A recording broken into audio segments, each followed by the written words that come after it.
Sylvie Simon, bonjour. Bonjour. Aujourd'hui, on va parler des pesticides avec vous. Oui.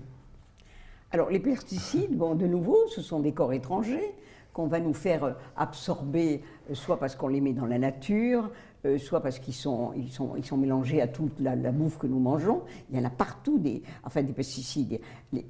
Toutes ces molécules qui sont des molécules chimiques, le corps ne les reconnaît pas, déjà. Bon. Mais par contre, la nature, quand vous mettez des pesticides dans la nature, il est évident qu'ils restent après. Alors, on va vous mettre des pesticides, par exemple, dans les pommes de terre pour qu'elles n'aient pas des maladies des pommes de terre, etc. Vous allez manger les pommes de terre, mais vous mangerez en même temps ces pesticides-là, qui auront les mêmes effets. Il y a par exemple... Comment ils sont pris par l'organisme, justement, ces Oui, pesticides? l'organisme ne veut pas le reconnaître, donc automatiquement, il va les rejeter. Mais bon, on rejette suivant de nouveau son système immunitaire, toujours. Toujours le même. Ouais. Alors, si vous avez un bon système immunitaire, vous pouvez en manger de temps en temps. Je ne dis pas que c'est bien, mais vous mangez par hasard des pesticides. On n'a pas le choix des fois. Vous êtes au restaurant, on vous donne des n'importe quoi, c'est pas grave. Mais si vous en mangez tous les jours, c'est ce qui se passe en ce moment. Il y a des pesticides dans la nature, il y en a dans la culture, il y en a dans l'air, il y en a dans l'eau, il y en a des quantités dans l'eau, il y en a partout des pesticides. Est-ce qu'il est possible d'y échapper tout simplement aujourd'hui? Est-ce que même en sélectionnant un peu son alimentation, est-ce que le terrain n'est pas lui-même rempli de pesticides? Ah ben il y en a partout. On est bourré de pesticides. Nous-mêmes, nous en avons. Et puis il y a des pesticides. Alors maintenant, tout le monde boit de l'eau qui est ou en bouteille ou avec des osmoseurs, enfin, ou des filtres à eau. Mais c'est pas normal quand même qu'on n'ait plus l'eau du robinet. Et ça, c'est une manie qu'on a prise des États-Unis. Moi, je me souviens, j'étais un jour dans les montagnes rocheuses à 3000 mètres d'altitude. J'étais avec des amis. Et tout d'un coup, on voit en haut d'une fontaine à 3000 mètres d'altitude, il y avait des cascades merveilleuses. Et il y avait un grand écriteau qui était un peu caché par le truc. On le gratte et on voit « Ne buvez pas cette eau. Elle n'est pas... Don't drink, it's not sanitized. » C'est-à-dire, elle n'est pas filtrée. Pas potable. Ouais. Et les Américains ne pensaient pas qu'on pouvait boire de l'eau qui n'était pas filtrée, qui arrivait de là. On les a imités, et maintenant on a fichu des quantités de cochonneries dans l'eau. C'est vrai qu'on a besoin de beaucoup d'eau maintenant et que l'eau est polluée, et on avale ces choses-là. Donc automatiquement... D'un autre côté, en Inde, les enfants boivent l'eau du Gange et apparemment... Voilà, et ça perturbe tout notre corps, parce qu'on en avale tout le temps. Alors il y a eu des essais, Belle Pomme avait lancé son truc de 2002, je ne sais plus quand, contre les pesticides, mais il y en a partout, on en met partout, et on en met toujours. Ils ne sont pas interdits, alors on vous permet d'en mettre un peu parce qu'ils sont à petite dose. Et ça, il faut se méfier sacrément des petites doses, parce qu'à force d'avoir des petites doses, plus des petites doses, plus des petites doses, ça fait d'énormes doses.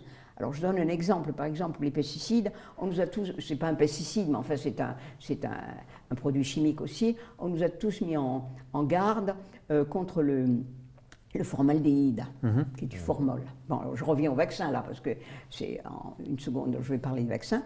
Le formol, on sait que c'est très mauvais.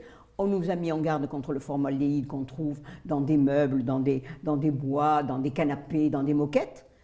Mais vous avez du formol dans les vaccins, on les mange. Et personne ne le sait pas, ouais. Et on avale ça. Donc il y a par exemple le borax qui est aussi quelque chose de très dangereux, il y en a dans certains vaccins, dans le Gardasil, il y a du borax.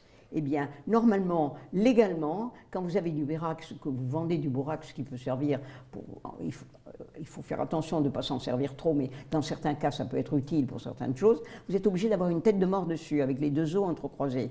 Vous imaginez ce que ça donnerait si on donnait le vaccin aux mères de famille avec la tête de mort. Et normalement, légalement, ça devrait l'être. On va dire. Donc, vous voyez, on est saturé de pesticides, de tous ces icides qui sont là pour tuer, et en vérité, au lieu d'essayer de combattre ces microbes, ces virus et tout, il faut vivre avec eux. Il y a des contrôles aujourd'hui, tout n'est pas permis, que ce soit dans l'agriculture, que ce soit dans le traitement, etc.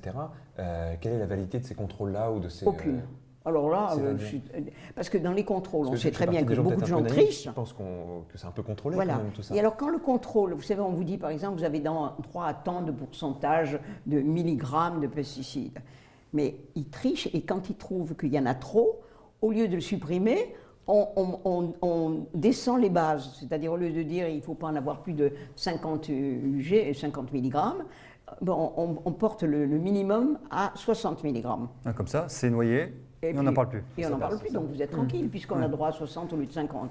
Et on monte et on monte et on monte comme ça. C'est pour ça qu'on est dans une situation où tous les gens sont malades, effectivement, dès la naissance. C'est vrai qu'on n'a plus le système immunitaire qu'on avait. Est-ce qu'on peut mesurer aujourd'hui, parce que les pesticides, ça fait un petit moment qu'ils sont utilisés, est-ce qu'on peut commencer à mesurer les répercussions sur notre système immunitaire et notre santé? On dit toujours que c'est à long terme, mais on commence à y être à long terme maintenant. Mais on les voit, mais les gens les cachent, ou on vous dit on va étudier la question. Qu'est-ce qu'on peut déjà voir aujourd'hui? Comment est-ce qu'on peut s'apercevoir des conséquences de ça? Mais il suffit de faire des analyses avec des... Seulement le problème, c'est que tous les experts en France sont payés par les gens qui doivent expertiser. Les experts travaillent pour les laboratoires, les laboratoires les fabricants. Là. Donc automatiquement, ils ne sont pas des experts indépendants. Et alors on vous dit, mais tout expert qui est bon est forcément pris déjà par les laboratoires. Ce qui voulait dire, il y a eu plusieurs médecins qui l'ont dit, et plusieurs, vous savez, choses de référence, genre Rafsap et autres. Oui, mais quand on est un bon expert, ben on est automatiquement pris par les laboratoires. Il faudrait qu'un jour, on ait quand même des experts indépendants. On n'a pas les moyens de payer des experts. Certains se sont quand même penchés sur la question, non? Pour essayer de mesurer justement cet impact-là. Oui, on pourrait les mesurer, mais d'abord, il y a des faux sans arrêt. On triche sans arrêt dans les déclarations.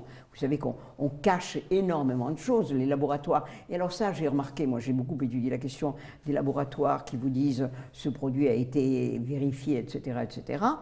Quand ils mentent, ça se passe beaucoup avec Monsanto, ils sont immédiatement accusés. Bon, c'est très long, c'est des procès qui durent très longtemps, mais quand ils sont accusés, on leur fait payer des amendes, moi, que je trouve absolument hallucinantes, genre 6 millions de dollars pour tel truc.